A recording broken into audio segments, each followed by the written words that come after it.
Hi guys, welcome to our channel. நம்ம வந்து sewage இன்ஜினியரிங்கில் 1997 இருக்கிற கொஸ்டின்ஸ் எல்லாத்தையும் இப்போ வரைக்கும் 2019 வரைக்கும் நடந்த கொஸ்டின்ஸ் வரைக்கும் அனலைஸ் பண்ணிகிட்ருக்கோம். இதுக்கு முன்னாடி 1லேருந்து 20 வரைக்கும் இருக்கிற கொஸ்டின்ஸு, அதாவது அதில் 16 கொஸ்டின்ஸ் 1997 இருக்கிற அந்த கொஸ்டின் பேப்பராக இருக்கும். அது வரைக்கும் நம்ம ஆல்ரெடி பார்த்தாச்சு. அந்த வீடியோ வந்து யாரும் பார்க்காதவங்க இருந்தீங்கன்னா கீழே டிஸ்கிரிப்ஷனில் லிங்க் கொடுத்துருக்கேன். இந்த வீடியோ பார்த்து முடிச்சுட்டு அதை போய் பார்த்துருங்க. பிகாஸ் அதுலேருந்து இருக்கிற கொஸ்டின் வந்து 2 கொஸ்டின்ஸ் அப்படியே அடுத்த இயர், அதாவது 1998 அப்படியே 2 கொஸ்டின் கேட்டிருப்பாங்க. ஸோ உங்களுக்கு வந்து புரியும். ஆல்ரெடி ஓல்டு கொஸ்டின்ஸ் நம்ம பார்க்குறது எவ்வளோ இம்பார்ட்டன்றது உங்களுக்கு புரியும். ஆல்ரெடி வந்த கொஸ்டினை அப்படியே வந்து கேட்டிருக்காங்க அப்படின்னா அது வந்து எவ்வளோ இம்பார்ட்டன்ஸ் நம்ம ப்ரீவியஸ் இயர் கொஸ்டின் அனலைஸ் பண்ணுறது அப்படிங்கிறது உங்களுக்கு வந்து புரியும். அதனால தான் இப்போ வந்து நம்ம 21 அப்படின்னு அந்த கொஸ்டின் வந்து பார்த்துடலாம். The cell of bacteria are usually in a range of, ஒரு பாக்டீரியாவில் செல் இருக்கும்ல, அதோட ரேஞ்ச், அதோட சைஸ் எப்படி இருக்கும்னா மைக்ரான்ஸில் தான் இருக்கும். ரொம்ப ரொம்ப குட்டியாக இருக்கும். ஸோ 0.1லேருந்து 0.2 மைக்ரானாக இருக்கும். Second, identify the correct sequence in which the waste water treatment units are placed. இப்போ நம்ம கரெக்டாக அதை ஆர்டராக கொடுக்கணும். அப்படிங்கும் போது bar screens, sedimentation tank, trickling filter, sludge digestion tank. இப்படி வராது. இங்கே டிக் பண்ணியிருக்கிற ஆன்சர் கிடையாது. ஆன்சர் வந்து டி, பார் ஸ்க்ரீன்ஸ் வந்து ஃபஸ்ட் இருக்கும். ப்ரிலிமினரி ட்ரீட்மெண்ட்டில் வந்து பார் ஸ்க்ரீன்ஸ் இருக்கும். ரெண்டாவது செடிமெண்டேஷன் டேங்க் இருக்கும். இது வந்து ப்ரிலிமினரி ட்ரீட்மெண்ட்டில் செடிமெண்டேஷன் டேங்க்கும் ஸ்லட்ஜ் டைஜஷன் டேங்க்கும் இருக்கும். லாஸ்ட் செகண்டரி ட்ரீட்மெண்ட்டில் தான் ட்ரிக்லிங் ஃபில்டர் இருக்கும். ஸோ ஆன்சர் டி 22க்கு. அப்புறம் which one of the following would enable the fuel gases of the sewer to be safely discharged into the atmosphere? நம்ம வந்து சீவரை டிஸ்சார்ஜ் பண்ணுறோம். அப்போ வந்து அட்மாஸ்பியரில் அந்த கேஸஸ்லாம் போகிறதுக்கு என்ன பைப் யூஸ் பண்ணலாம் அப்படின்னா வெண்ட் பைப். இந்த வெண்ட் பைப் வந்து எப்படி இருக்கும்னு பார்த்தீங்கன்னா, அந்த சீலிங்க்கு மேலே அந்த பைப்பை வந்து கொண்டு போயிருப்பாங்க. கொண்டு போய் எல்லா கேஸும் மேலே போகிற மாதிரி இருக்கும். ஸோ அதான் vent pipe. So single cell micro organisms in which organic matter diffuses into the cell. ஒரு ஆர்கானிக் மேட்டர் வந்து டிஃப்யூஸ் ஆகி அது வந்து செல்லாக மாறிடுது. அப்படி மாறினதுக்கப்புறமா and is consumed as a food. அதை வந்து அந்த சிங்கிள் செல் மைக்ரோ ஆர்கானிசம்ஸ்லாம் ஃபுட்டாக எடுத்துக்குது. அந்த ஆர்கானிக் மேட்டர் என்ன அப்படின்னா ரோட்டிஃபர்ஸ். இந்த ரோட்டிஃபர்ஸை தான் வந்து சிங்கிள் செல் மைக்ரோ ஆர்கானிசம்ஸ்லாம் வந்து ஃபுட்டாக எடுத்துக்குது. The sewer transporting the sewage to the point of treatment is. இப்போ வந்து எல்லா சீவரும் டிரான்ஸ்போர்ட் ஆகி வந்துட்டுருக்கு. ஹவுஸ் சீவர் அப்படிங்கிறது ஒரே ஒரு ஹவுஸ்லேருந்து இம்மீடியட்டாக வர்ற ஒரு சீவர் வேஸ்ட்டு. அந்த வேஸ்ட்டு வந்து மொத்தமாக எல்லா ஹவுஸ்லேருந்து கலெக்ட் ஆகிட்டு போகிற பிரான்ச்சு தான் வந்து பிரான்ச் சீவர். அந்த பிரான்ச் சீவர் நிறையா, இப்போ ஒரு ஸ்ட்ரீட்டில் உள்ள ஹவுஸில் இருந்தெல்லாம் கலெக்ட் ஆகிட்டு போகுது சீவேஜ்னால் அது வந்து பிரான்ச் சீவர். இதே ஒவ்வொரு ஸ்ட்ரீட்லேருந்தும் நிறைய கலெக்ட் ஆகிட்டு வர்றது வந்து ஒரு பிரான்ச்சையும் கனெக்ட் பண்ணுறது மெயின் சீவர். இதெல்லாம் முடிஞ்சதுக்கப்புறம் எல்லா சீவரையும் கலெக்ட் பண்ணிவிட்டு அதுக்கப்புறமா ட்ரீட்மெண்ட்டு தான் போகும். எல்லாத்தையும் கலெக்ட் பண்ணதுக்கப்புறம் ட்ரீட்மெண்ட்டுக்கு கொடுக்கும் போது அது வந்து அவுட்ஃபால் சீவர். ஸோ ட்ரீட்மெண்ட்டுக்கு போகிற பாயிண்டில் உள்ள அந்த சீவர் வந்து அவுட்ஃபால் சீவர். அந்த மெத்தட்லேயே இதுதான் வந்து லாஸ்ட் சீவராக இருக்கும். ஃபஸ்ட்டு ஹவுஸ் சீவர், அடுத்து பிரான்ச்சு, அடுத்து மெயின், அதுக்கப்புறம் தான் அவுட்ஃபால் சீவர். அப்புறம் activated sludge is the one deposited at the bottom of. Activated sludge நமக்கு தெரியும். அது வந்து எங்கே டெபாசிட் ஆகும்? பாட்டம் ஆஃப் எந்த இதில் டெபாசிட் ஆகும்னா செடிமெண்டேஷன் டேங்கில் 2 டிகிரியில் வந்து டெபாசிட் ஆகும். The quantity of liquid waste which flows in sewers during rainy season is called. நம்ம ஃபஸ்ட்டே படித்தோம். ரெய்னி சீசனில் வந்து வர்ற அந்த வாட்டர்லாம் கலெக்ட் பண்ணிவிட்டு ரோட்லேருந்து வர்ற ட்ரைனேஜு, அப்புறம் மேலே பில்டிங்ஸ்க்கு மேலேருந்து வர்ற ட்ரைனேஜ்லாம் கலெக்ட் பண்ணிட்டு வர்ற சீவர் வந்து ஸ்ட்ராம் சீவர். சானிட்ரி சீவேஜ்னால் நமக்கு தெரியும், domestic industrial waste water. Dry weather ஃப்ளோனால் எல்லா சீசன்லேயும் இருக்கக்கூடிய சானிடரி சீவேஜை வந்து ட்ரை வெதர்னு சொல்லுவோம். இண்டஸ்ட்ரியல் ஏஜ்னால் நமக்கு தெரியும்.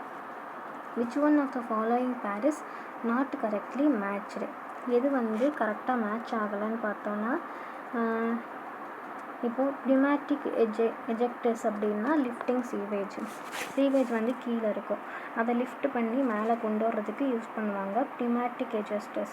இதை வந்து உள்ளே ஏரை பம்ப் பண்ணும்போது ஒரு ஏரை நீங்களே இமேஜின் பண்ணிக்கோங்க, ஸ்கொயர் ஷேப்பில் ரெக்டாங்குலர் ஷேப்பில் இருக்குது, மேலேருந்து ஏரை வந்து உள்ளே கொடுக்கும் போது உள்ளே இருக்கிற வாட்டர்லாம் வெளியில் லிஃப்ட் ஆகும்ல. ஸோ அந்த சீவேஜை வந்து லிஃப்ட் பண்ணுறதுக்காக இந்த pneumatic ejectors-ஐ யூஸ் பண்ணுவாங்க. அப்புறம் லீப்பிங் வேர், இது வந்து ஸ்டோம் ரிலீஃப்காக யூஸ் பண்ணுவாங்க. இன்ஹாஃப் கோன் வந்து நம்ம லாஸ்ட்டு அந்த கொஸ்டின்லேயே பார்த்துருந்தோம். இன்ஹாஃப் கோன் வந்து கெமிக்கல் மிக்சிங்க்கு, அந்த செட்டில்மெண்ட் ஆஃப் சாலிட்ஸுக்காக அந்த குவான்டிட்டியை இது பண்ணுறதுக்காக யூஸ் பண்ணுவாங்க. ஸ்கிம்மிங் டேங்க்ஸுங்கிறது ஃப்ளோட்டிங் மேட்டர் கிடையாது. ஸ்கிம்மிங் டேங்க்ஸ் வந்து எதுக்கு யூஸ் பண்ணுவாங்கன்னா, அந்த க்ரீஸ் ஆயிலெலாம் இருக்கும், அதெல்லாம் ரிமூவ் பண்ணுறதுக்கு ஸ்கிம்மிங் டேங்க்ஸ் யூஸ் பண்ணுவாங்க. இப்போ ஃப்ளோட்டிங் மேட்டர்ன்றது இதுதான் வந்து தப்பு. ஆப்ஷன் டிங்கிறது வந்து கரெக்டாக மேட்ச் ஆகலை. அப்புறம் for a partly running circular sewer as depth of flow increases. ஒரு சர்க்குலர் சீவர் இருக்குது, அதில் வந்து டெப்த் ஆஃப் ஃப்ளோ இன்க்ரீஸ் ஆகும்போது அதோட டிஸ்சார்ஜும் இன்க்ரீஸ் ஆகும். நீங்களே இமேஜின் பண்ணிக்கோங்க, சர்க்குலர் சீவர் இருக்குது, அதில் வந்து அதோட டெப்த் ஆஃப் ஃப்ளோ வந்து இன்க்ரீஸ் ஆகிக்கிட்டே இருக்குது. அதாவது அதில் வந்து ஓடுற அந்த சீவர் வந்து இன்க்ரீஸ் ஆகிட்டே இருக்கும் போது அது வெளியிடுற அந்த சீவரும் இன்க்ரீஸ் ஆகிட்டே தானே இருக்கும். அதில் ஓடவே இல்லை, அதோட டெப்த்து ரொம்ப கம்மியாக இருக்குன்னா அதில் சீவரே இல்லைன்னு அர்த்தம். அப்போ டிஸ்சார்ஜ் ஆகிற சீவரும் இருக்காது. ஸோ ரெண்டுமே perpendicular. Biochemical oxygen demand is usually defined as, அதாவது பிஓடி இஸ் யூஸ்வலி, அதை வந்து நம்ம எப்படி டிஃபைன் பண்ணுறோம் அப்படின்னா, நமக்கு எவ்வளோ oxygen required by bacteria while stabilising decomposable organic matter under aerobic condition. ஒரு பாக்டீரியா வந்து ஏரோபிக் கண்டிஷனில் இருக்கும் போது அந்த பாக்டீரியாவுக்கு எவ்வளோ ஆக்சிஜன் வந்து ரெக்வயர்ட் ஆகுது அப்படிங்கிறத டிஃபைன் பண்ணுறது தான் பயாலஜிக்கல் ஆக்சிஜன் டிமாண்ட். அப்புறம் what is a detention time for a domestic septic tank? நம்ம டொமஸ்டிக் செப்டிக் டேங்க்குள்ளே டிடென்ஷன் டைம், அதை எவ்வளோ நேரம் நம்ம தடுத்து வைக்க முடியும் அப்படின்னா 24 ஹவர்ஸுக்கு அதோட டிடென்ஷன் டைம் இருக்கும். The self cleaning velocity of all sewers in India is usually. இந்த கொஸ்டின் நம்ம அதிலேயே பார்த்தோம், 1997 கொஸ்டின்லேயும் இதே இது இருக்கும். The self cleaning velocity of all sewer in India is usually 1 metre second, less than 1 metre second. ஓகேவா, அதை நோட் பண்ணிக்கலாம். லெஸ் தென் 1 மீட்டர்/செகண்டை விட லெஸ்ஸாக இருக்கும். அப்புறம் the sewer which carries sewage from the lower end of a collecting system to a suitable point of final discharge. எல்லாத்தையும் collect பண்ணிட்டு வந்து ஃபைனலாக டிஸ்சார்ஜ் ஆகிற அந்த பாயிண்ட்டை வந்து நம்ம எப்படி சொல்லுவோம்னா அவுட்ஃபால் சீவர். இந்த கொஸ்டினில் பார்த்தோம்ல 25th கொஸ்டினை பாருங்கள். இதில் வந்து எல்லாத்தையும் கலெக்ட் பண்ணிட்டு வந்து எந்த இடத்துல ட்ரீட்மெண்ட்டுக்காக அது கொடுக்கும் அப்படின்னு பார்த்தோம்னா அது டிஸ்சார்ஜ் பண்ணுற பாயிண்ட்டு. ஸோ அதுதான் வந்து அவுட்ஃபால் சீவர். ஸோ இங்கேயும் அதான் கேட்டிருக்காங்க, ஃபைனலாக அது டிஸ்சார்ஜ் ஆகிற அந்த பாயிண்ட்டை நம்ம எப்படி சொல்லுவோம்னா அவுட்ஃபால் சீவர்.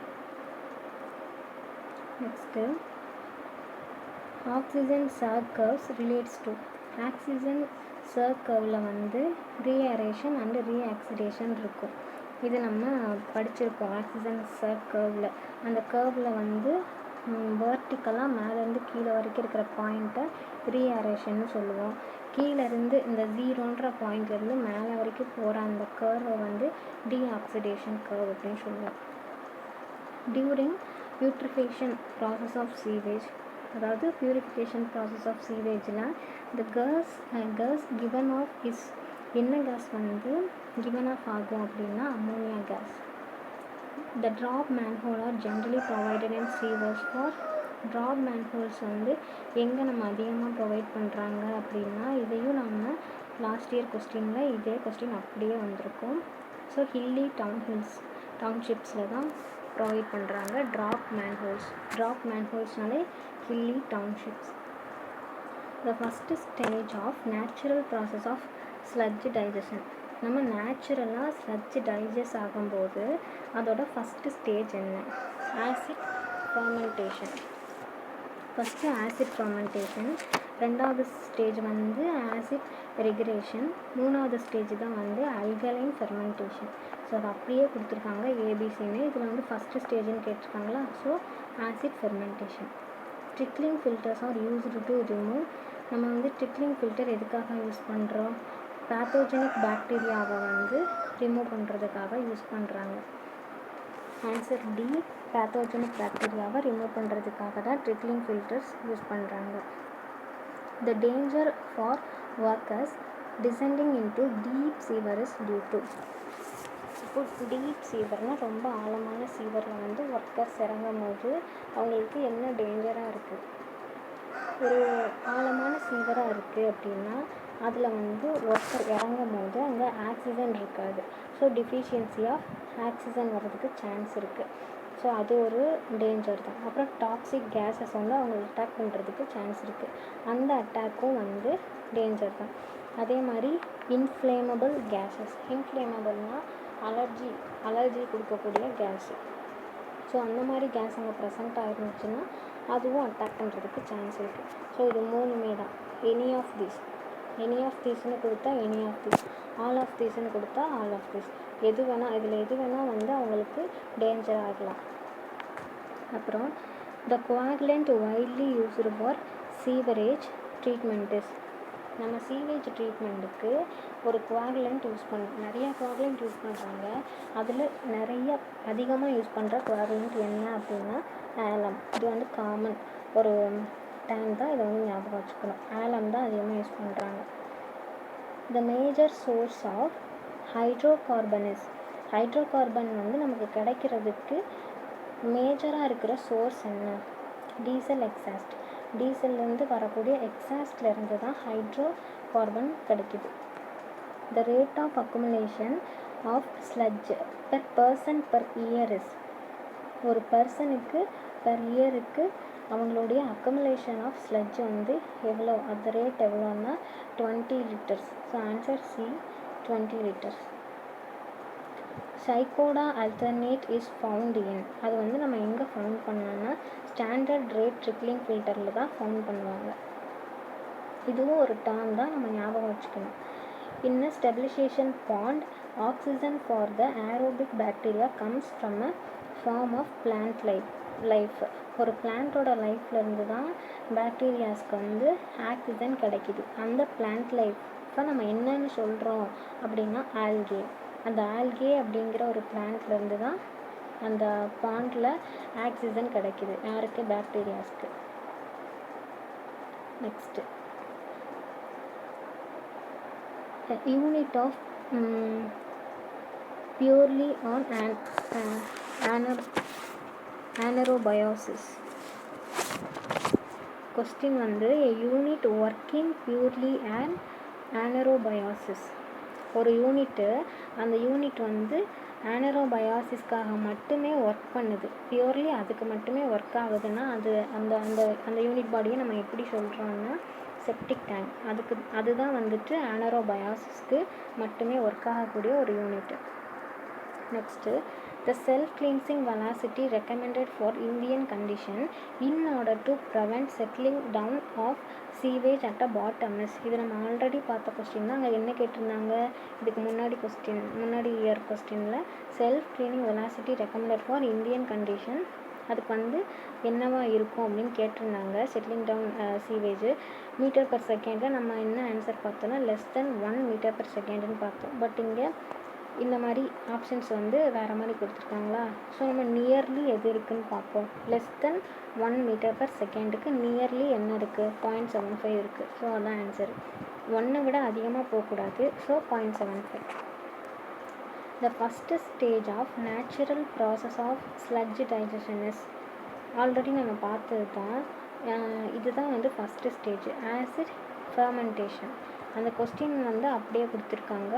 ஆனால் கொஸ்டின் 1998 கொஸ்டினில் இது ரெண்டாக வந்திருக்காது. ஆனால் இங்கே வந்து பிரிண்டிங் வந்து 2 டைம்ஸ் இருக்குது. First stage of natural process of sludge டைஜஷனில் ஆசிட் ஃபெர்மெண்டேஷன் ஃபஸ்ட்டு வரும். coal is provided at upper end of ventilating column. அந்த வெண்டிலேட்டிங் காலமில் மேலே இருக்கிற அப்பர் எண்டில் தான் வந்து இதை ப்ரொவைட் பண்ணியிருப்பாங்க. So next, the gas produced by digesting sludge contains maximum of. இப்போது டைஜஸ்டிங் ஸ்லட்ஜு அங்கே வந்து நிறையா கேஸஸ் இருக்கும். அதில் எந்த கேஸ் வந்து மேக்ஸிமமாக இருக்கும் அப்படின்னு கேட்டிருக்காங்க. அப்போது நமக்கு தெரியும் மீத்தேன் வந்து அதிகமாக இருக்கும். நிறையா கேஸ் வந்து இருக்கும். பட் எது வந்து அதிகம் அப்படின்னு கேட்கும் போது மீத்தேன் தான் அதிகமாக இருக்கும் ஸ்லட்ஜ் டைஜஷனில். அப்புறம் ஸ்லட்ஜ் டைஜஷன் அப்படிங்கிறது என்ன? ஒரு ஸ்லட்ஜை வந்து டைஜஸ்ட் ஆகுதுன்னா அது போய் நிலைய ஒரு இடத்துல முடிஞ்சிருச்சு அதோட இது அப்படின்னு அர்த்தம். அப்போது ஸ்டெபிலைசேஷன் ஆஃப் ஸ்லட்ஜு வந்து ஸ்டெபிலைசேஷன் ஆயிடுச்சு, அது நிலையாக ஒரு இடத்துல போய் முடிஞ்சிருச்சு அப்படின்னு அர்த்தம். So sludge digestion is stabilisation of sludge. If the pH value of sewage is 7னா தென் இட் நியூட்ரல். நமக்கு தெரியும்ல, pH வேல்யூ வந்து 7னா அது வந்து ஒரு நியூட்ரலான ஒரு லெவலில் இருக்குது. ஸோ அவ்வளோதான். மற்ற கொஸ்டின்ஸ்லாம் நம்ம நெக்ஸ்ட்டு வீடியோவில் பார்க்கலாம். இதுக்கு முன்னாடி ஒரு வீடியோ போட்டிருக்கேன், 1லேருந்து 20 வரைக்கும் இருக்கும். அந்த வீடியோ பார்க்கலன்னா டிஸ்கிரிப்ஷனில் லிங்க் கொடுத்துருக்கேன், அதில் போய் நீங்கள் செக் அவுட் பண்ணிக்கலாம். ஐ பட்டன்லேயும் நான் லிங்க் கொடுக்குறேன், அதை போய் பார்த்துருங்க, அப்போ தான் உங்களுக்கு புரியும்.